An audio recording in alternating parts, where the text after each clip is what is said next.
திருவள்ளூர் அருகே கடல் உணவு பதப்படுத்தும் ஆலையிலிருந்து அமோனியாவை அகற்றும் பணி மும்முரம். ஆலையிலிருந்து சுமார் 2 டன் அளவுக்கான அமோனியாவை அகற்ற ஏற்பாடு.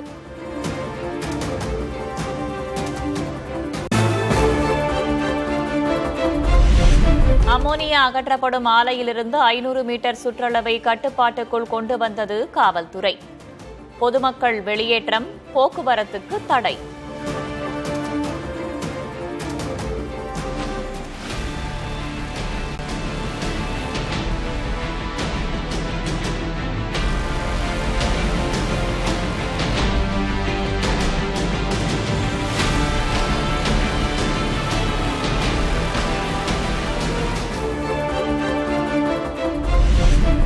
திருவள்ளூர் அருகே பெரியபாளையத்தில் உள்ள ஆலையில் மீண்டும் அமோனியா கசிவு.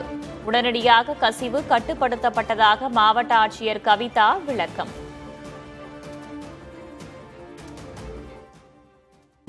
இல்ல ரொம்ப மைனர் லீக்கேஜ்னு சொன்னாங்க. அதை நம்ம சொல்லிருக்க கூடாதுன்னு நினைக்கிறேன். பபிள் அந்த மாதிரி பண்ணுவாங்க, அதுலயே தெரிஞ்சிடும் மைனர் இது.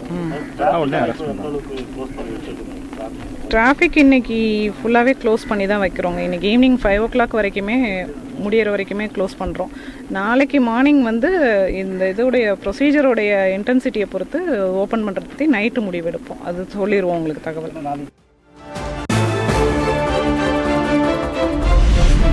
அமோனியா முற்றிலுமாக அகற்றப்பட்ட பிறகு ஆலைக்கு சீல் வைக்கப்படும். 2-3 நாட்களில் சீல் வைத்து நடவடிக்கை எடுக்கப்படும் என ஆட்சியர் அறிவிப்பு.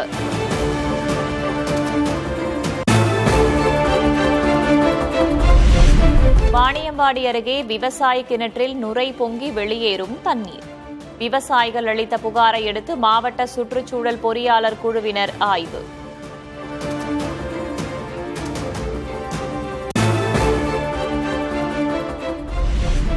கோவை, நீலகிரி, தேனியில் இன்று கனமழை தொடரும். சென்னை வானிலை ஆய்வு மையம் எச்சரிக்கை.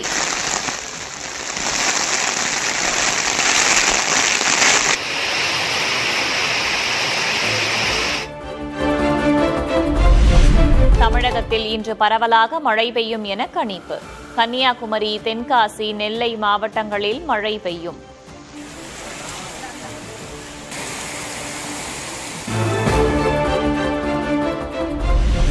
சென்னையின் ஒரு சில இடங்களில் இன்று மழை பெய்யக்கூடும். அதிகபட்ச வெப்பநிலை 37 டிகிரி செல்சியஸை ஒட்டி இருக்கும் என அறிவிப்பு.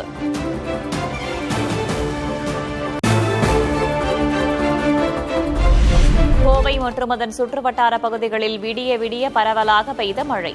கோவை குற்றாலம் அருவியில் சுற்றுலா பயணிகள் குளிப்பதற்கு தடை நீட்டிப்பு.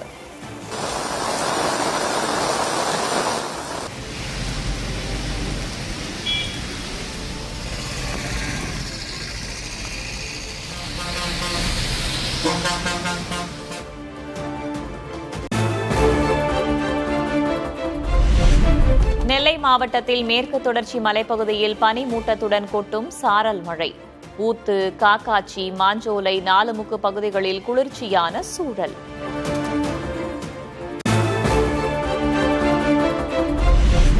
மேற்கு தொடர்ச்சி மலையில் பரவலான மழையால் குற்றால அருவிகளில் ஆர்ப்பரித்து கொட்டும் தண்ணீர். இதமான தட்பவெப்ப நிலையால் சுற்றுலா பயணிகளின் வருகை அதிகரிப்பால் வியாபாரிகள் மகிழ்ச்சி.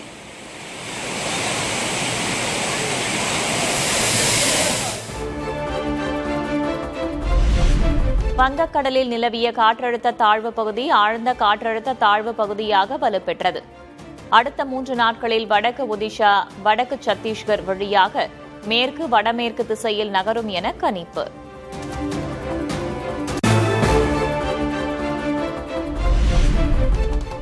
மகாராஷ்டிராவில் கனமழையால் நிரம்பி வழியும் கோலாப்பூர் ராதாநகரி அணை.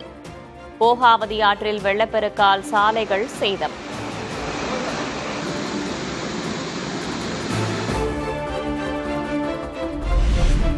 குஜராத்தில் பருவமழை தீவிரமடைந்ததால் பல்வேறு இடங்களில் வெள்ளப்பெருக்கு. வல்சாத் நகரை சூழ்ந்த வெள்ளம். மங்க்ரோலில் 33 சென்டிமீட்டர் மழை.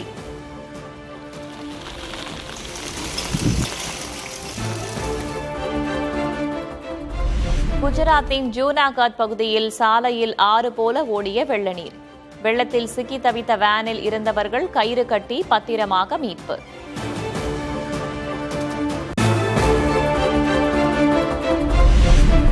கொட்டும் பருவமழையால் குஜராத்தின் ஜாம் நகரில் பெருவெள்ளம். கனமழையிலிருந்து மக்களை காக்க மகாராஷ்டிராவுக்கு ஆரஞ்ச் அலர்ட்.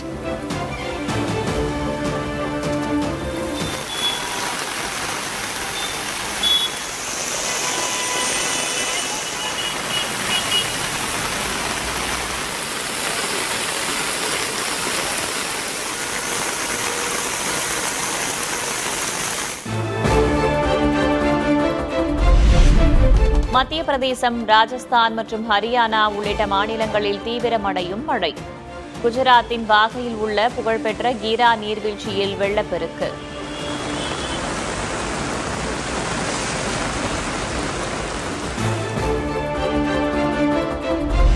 மும்பையில் மேலும் தீவிரமடைகிறது தென்மேற்கு பருவமழை.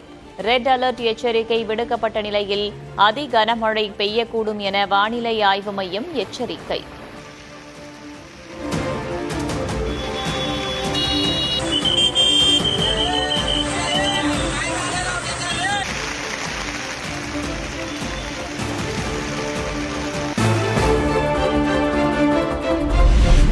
காஷ்மீரில் பலத்த மழை காரணமாக உத்தம்பூர் பகுதியில் நிலச்சரிவு. சாலையில் உருண்டு விழுந்த பிரம்மாண்ட பாறைகள்.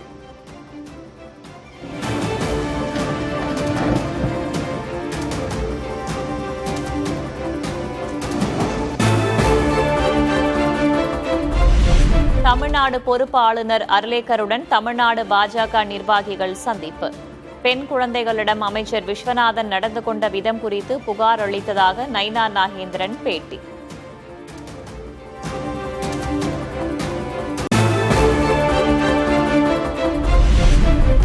அமைச்சரவை கூட்டத்தில் விஷ்ணு ரெட்டி, ஜான் ஆரோக்கியசாமி எப்படி பங்கேற்கிறார்கள் என்று நைனா நாகேந்திரன் கேள்வி. அமைச்சர் அல்லாதவர்கள் அமைச்சரவை கூட்டத்தில் பங்கேற்றது குறித்தும் ஆளுநரிடம் புகார் அளித்திருப்பதாக பேட்டி. நடந்து முடிந்த கேபினெட் அமைச்சர்கள் இல்லாமல் 2 தனிநபர்கள் ஜான் ஆரோக்கியசாமி, விஷ்ணு ரெட்டியும் அந்த கேபினெட் கூட்டத்தில் கலந்துக்கிறாங்க.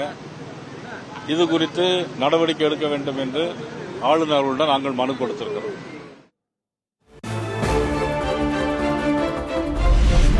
அரசின் திட்டங்களை ஆய்வு செய்ய ஆளுநருக்கு முழு அதிகாரம் இருக்கிறது என பாஜக மாநில தலைவர் நைனா நாகேந்திரன் பேட்டி. ஆளுநரின் செயலில் என்ன தவறு இருக்கிறது எனவும் கேள்வி. 167 படி ஆளுநர் மத்திய அரசுடைய திட்டங்களை ஆய்வு செய்யவும், அவர் எங்கெல்லாம் போகிறாரோ அந்த இடங்களில் அரசுடைய ஆய்வு செய்வதற்கு அவர்களுக்கு முழு அதிகாரம் இருக்கிறது. அதில் என்ன தவறும் கிடையாது.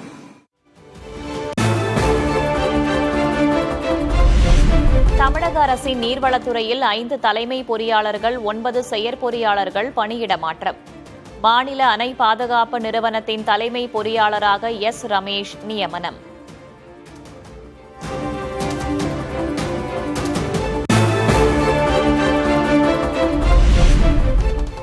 தமிழகம், புதுச்சேரியில் இன்றும் நாளையும் ஆசிரியர்களுக்கு சிறப்பு டெட் தேர்வு.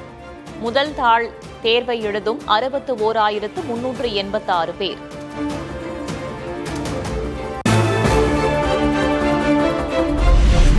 சென்னையில் 1 சவரன் ஆபரண தங்கத்தின் விலை 1,09,600 ரூபாயாக தொடர்கிறது. 1 கிராம் தங்கம் 13,700 ரூபாய்க்கு விற்பனை.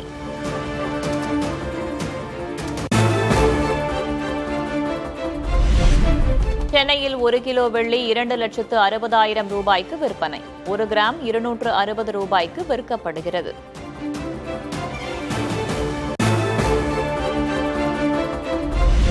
கடந்த 3 நாட்களில் தங்கம் சவரனுக்கு 4,000 ரூபாய் உயர்வு. வெள்ளியின் விலையும் கிலோவுக்கு 15,000 ரூபாய் ஏற்றம்.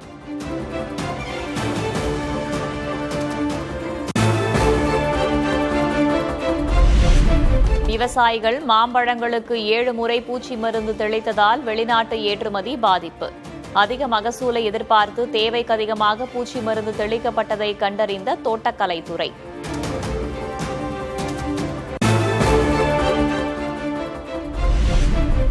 சென்னை கடற்கரை செங்கல்பட்டு இடையே 5 மற்றும் 12ஆம் தேதிகளில் 41 புறநகர் ரயில் சேவைகள் ரத்து. பயணிகளின் வசதிக்காக தாம்பரத்திலிருந்து சிறப்பு ரயில்கள் இயக்கப்படும் என தெற்கு ரயில்வே அறிவிப்பு.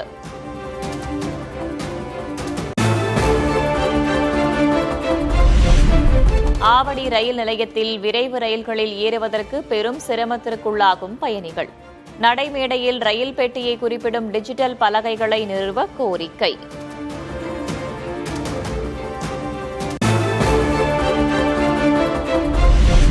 இருவார பயணமாக லண்டன் புறப்பட்டுச் சென்றார் திமுக தலைவர் மு.க.ஸ்டாலின். பேரன் இன்பநிதியின் பட்டமளிப்பு விழாவில் குடும்பத்தினருடன் பங்கேற்பதற்காக பயணம்.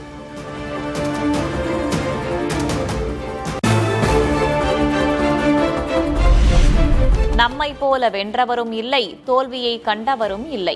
அயலகத்தில் இருந்தாலும் மனம் அறிவாலயத்திலேயே இருக்கும் என்றும் திமுகவினருக்கு அக்கட்சித் தலைவர் மு.க.ஸ்டாலின் கடிதம்.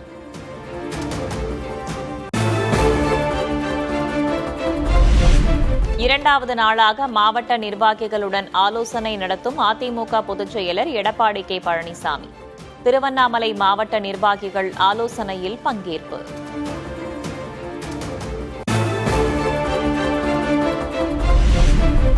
திருச்சி கிழக்கு இடைத்தேர்தலில் திருமாவளவன் போட்டியிட வலியுறுத்தி ஓமலூர் விசிக கூட்டத்தில் கட்சியினர் தீர்மானம். தாவேக அரசில் திருமாவளவன் துணை முதல்வராக வேண்டும் எனவும் தீர்மானம் நிறைவேற்றம். நடைபெற இருக்கக்கூடிய சட்டமன்ற இடைத்தேர்தலில் திருச்சி கிழக்கில் தலைவர் எழுச்சி தமிழர் அவர்கள் விடுதலை சிறுத்தைகள் கட்சியின் சார்பில் போட்டியிட வேண்டும் என்று இங்குள்ள அனைத்து விடுதலை சிறுத்தைகள் கட்சியின் சார்பிலும் தமிழக மக்களின் சார்பிலும் நாங்கள் தீர்மானத்தை நிறைவேற்றியுள்ளோம். நீதிபதியின் உத்தரவை அடுத்து திருச்செந்தூர் நீதிமன்றத்தில் ஆஜராகி பிணைத் தொகையை செலுத்தினார் அனிதா ராதாகிருஷ்ணன்.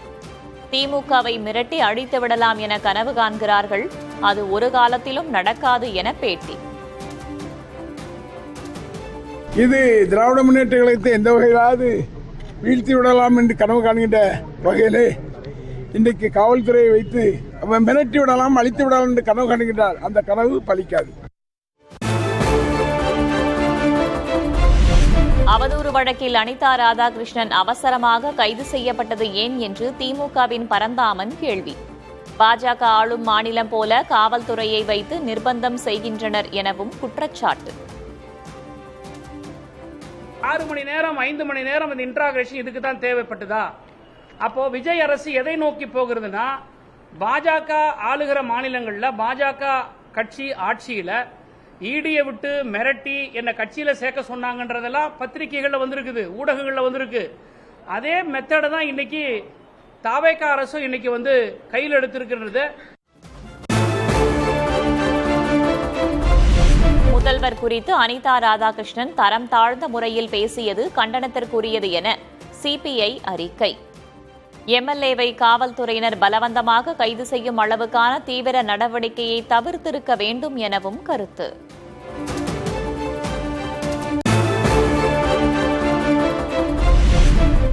கரூர் சம்பவத்தில் கணக்கு தீர்க்காமல் விடமாட்டோம் என்று அமைச்சர் ஆதவ் பேசியது ஏற்கத்தக்கது அல்ல.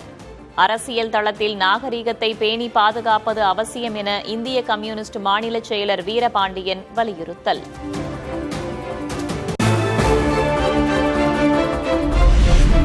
மேகதாது அணை கட்டுவதற்கு எதிர்ப்பு தெரிவித்து பாமக தலைவர் அன்புமணி 4வது நாளாக நடைபயணம். காவிரி நீர் பங்கீடு விவகாரத்தில் காவிரி நடுவர் மன்றம் உச்சநீதிமன்ற தீர்ப்பை கர்நாடகா மதிக்கவில்லை எனவும் குற்றச்சாட்டு. அது இன்னொரு பொய்ய சொல்றார். ஒரு பக்கெட் தண்ணி கூட நாங்க விவசாயத்துக்கு நாங்க பயன்படுத்த மாட்டோம். இது எப்படி நம்ப முடியும்? யார் நம்புவாங்க? இதுவரைக்கும் கர்நாடகா உச்சநீதிமன்ற தீர்ப்பே மதிக்கல, காவிரி நடுவர் மன்ற தீர்ப்பை மதிக்கல, பல ஒப்பந்தங்கள் கடந்த கால ஒப்பந்தங்கள் எதையுமே மதிக்கல. லடாக் யூனியன் பிரதேசத்திற்கு சுய நிர்வாக கட்டமைப்பை உருவாக்குவது குறித்து அப்பகுதி மக்களுக்கும் மத்திய அரசிற்கும் இடையே உடன்பாடு. முதற்கட்டமாக நிதி, நிர்வாகம், சட்டம் இயற்றுதல் உள்ளிட்ட அதிகாரங்கள் கொண்ட குழுவை உருவாக்க திட்டம்.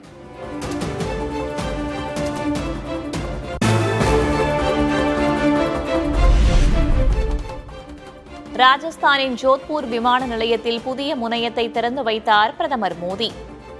சிறிய நகரங்களுக்கிடையே விமான போக்குவரத்தை அதிகரிக்கும் நோக்கிலான உதான் 2 திட்டத்தையும் அறிமுகம் செய்தார்.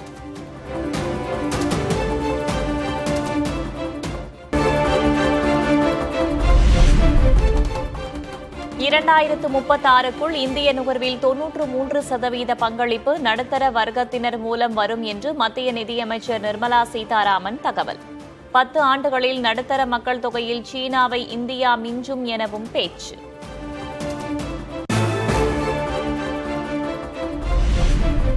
மகாராஷ்டிராவில் பள்ளிக்கு 500 மீட்டருக்கு சுற்றியுள்ள பகுதிகளில் ஸ்டிங் எனர்ஜி பானத்தை விற்க தடை.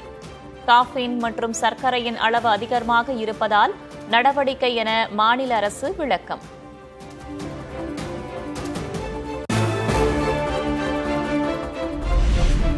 அயோத்தி ராமர் கோவில் நன்கொடை முறைகேடு விவகாரம் குறைபாடுகளை களைய ராம ஜென்ம பூமி அறக்கட்டளை நடவடிக்கை எடுக்க வேண்டும் என RSS வலியுறுத்தல்.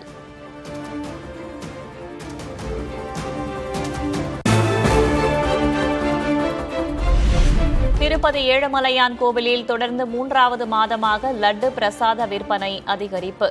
ஜூன் மாதத்தில் மட்டும் 1,27 லட்சம் லட்டுகள் விற்பனை.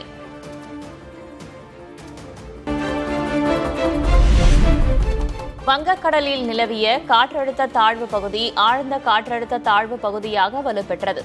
அடுத்த 3 நாட்களில் வடக்கு ஒடிஷா, வடக்கு சத்தீஸ்கர் வழியாக மேற்கு வடமேற்கில் நகரும் என கணிப்பு.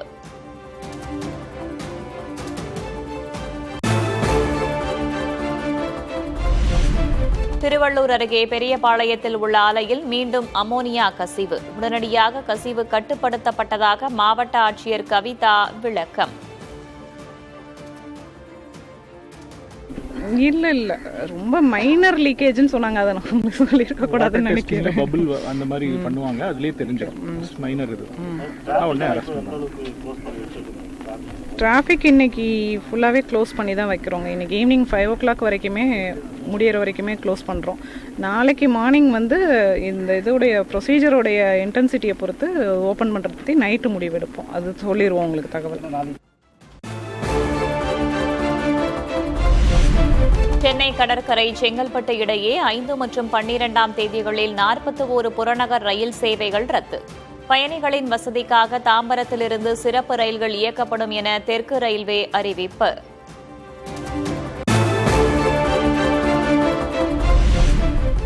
வார இறுதி விடுமுறையொட்டி கொடைக்கானல், பழனியில் குவிந்த சுற்றுலா பயணிகள். இதமான சாரல் மழைக்கு இடையே சுற்றுலா பயணிகள் உற்சாகம்.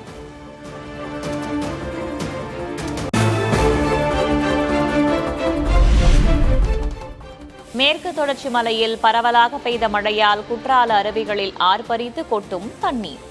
இதமான தட்பவெப்ப நிலையால் சுற்றுலா பயணிகளின் வருகையும் அதிகரிப்பால் வியாபாரிகள் மகிழ்ச்சி.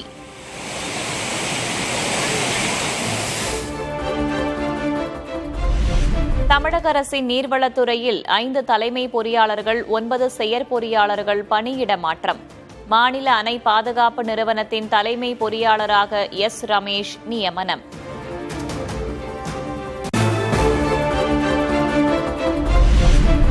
வந்தவாசி இருளர் குடியிருப்புக்கு 7 ஆண்டுகளுக்கு பிறகு மின்சாரம் வழங்கிய அதிகாரிகள். இருளில் தவித்த பழங்குடியின மக்களுக்கு புதிய தலைமுறை செய்தி எதிரொலியாக கிடைத்தது விடியல்.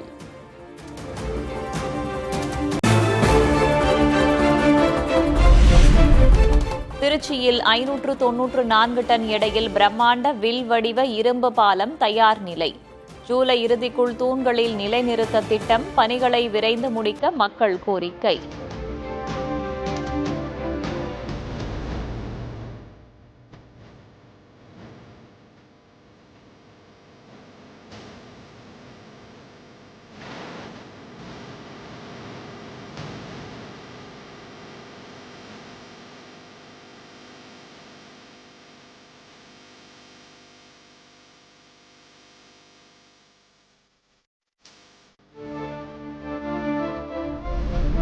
அறந்தாங்கியில் அமைச்சர் பர்வேஷ் வாகனத்தை மறித்து மனு அளித்த பழங்குடியின மக்கள். அரசு வீடுகள் தரமற்று இருப்பதாக குற்றம் சாட்டிய நிலையில் ஆய்வு செய்து நடவடிக்கை எடுப்பதாக அமைச்சர் உறுதி.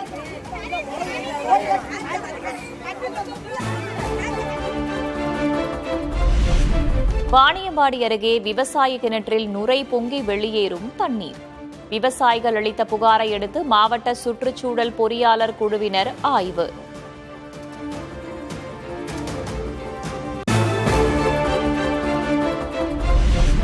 கள்ளக்குறிச்சியில் 100 ரூபாய்க்கு சேலை சட்டை என்று ஆடி அதிரடி ஆஃபர் அறிவித்த துணிக்கடை. கடை திறந்ததும் போட்டி போட்டுக்கொண்டு முண்டியடித்த மக்கள் கூட்டத்தால் பரபரப்பு.